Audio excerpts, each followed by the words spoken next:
Alhamdulillah, terima kasih kepada rakan-rakan, sahabat-sahabat kepimpinan NGO ayahanda paduka yang hadir pada malam ini, abang long kepada NGO muda, kelab-kelab bermotor dan semua yang hadir yang tidak dapat disebutkan satu persatu, rakan-rakan yang bersama kita pada malam ini.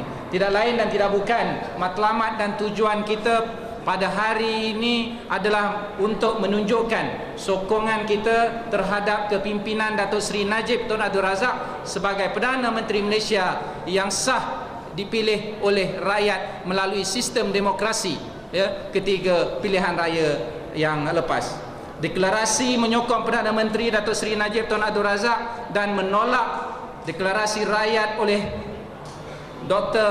Tun Mahathir Mohamad bersama dengan kepimpinan Pakatan Rakyat yang baru-baru tadi diadakan, yang mana apa yang dilakukan oleh Tun Mahathir ini adalah mencemar nama baik beliau sebagai pemimpin ulung di dalam negara kita sebelum ini.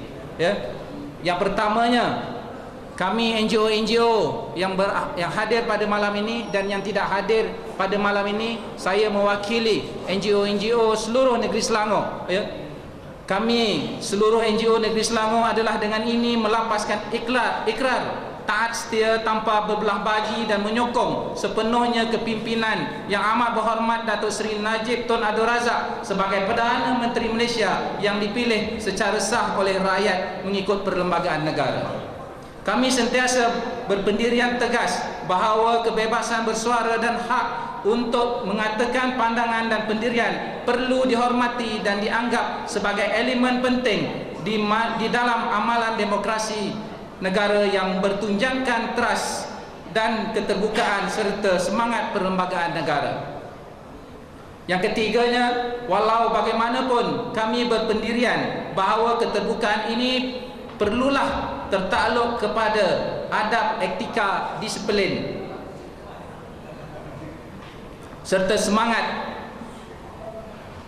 terutamanya bila melibatkan pemimpin bekas, pemimpin tertinggi negara.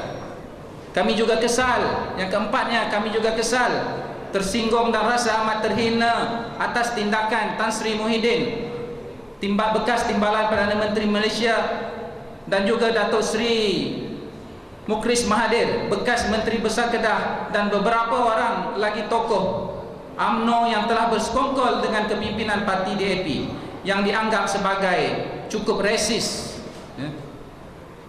khususnya terhadap Melayu dan Islam, untuk menjatuhkan Perdana Menteri yang dipilih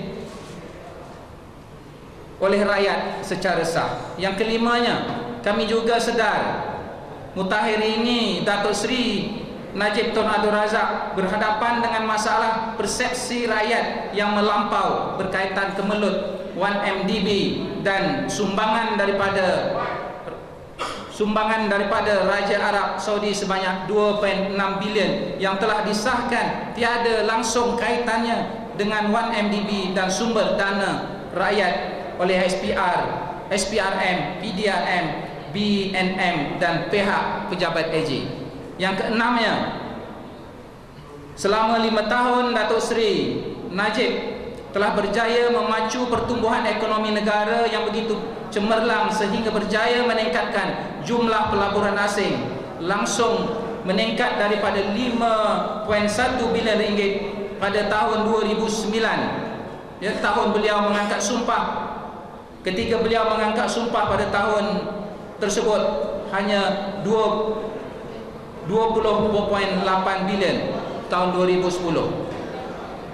Yang ketujuh, di bawah pentadbiran Datuk Seri Najib Tun Abdul Razak juga, pembangunan luar bandar telah digandakan. Sabah dan Sarawak serta kawasan-kawasan pendalaman yang mendapat perhatian khusus. Yang ke-8, polisi pro rakyat seperti BRIM, Klinik Satu Malaysia, Pusat Transformasi Bandar UTC, Permata, bantuan pembinaan rumah rakyat miskin, pembinaan rumah mampu milik untuk rakyat, dan pembaharuan-pembaharuan yang lain termasuk pembinaan lebuh raya tanpa tol Pan Borneo dilaksanakan dengan pantas bagi mengurangkan beban rakyat dan kerenah birokrasi.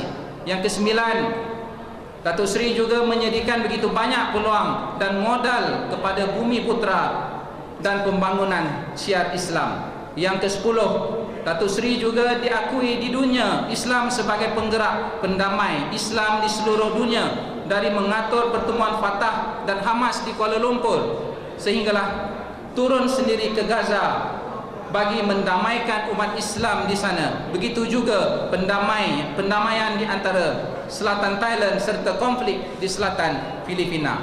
Yang ke-11,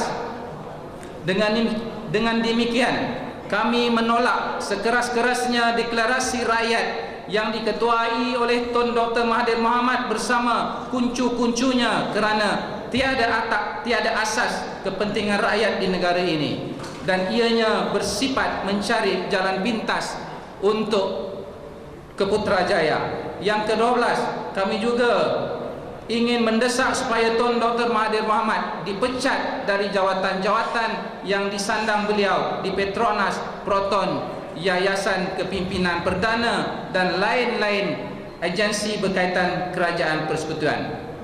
Dengan rasa tanggungjawab, kami baikral dan mempertahankan kepimpinan Datuk Seri Najib Tun Abdul Razak sebagai Menteri ke-6 di Malaysia.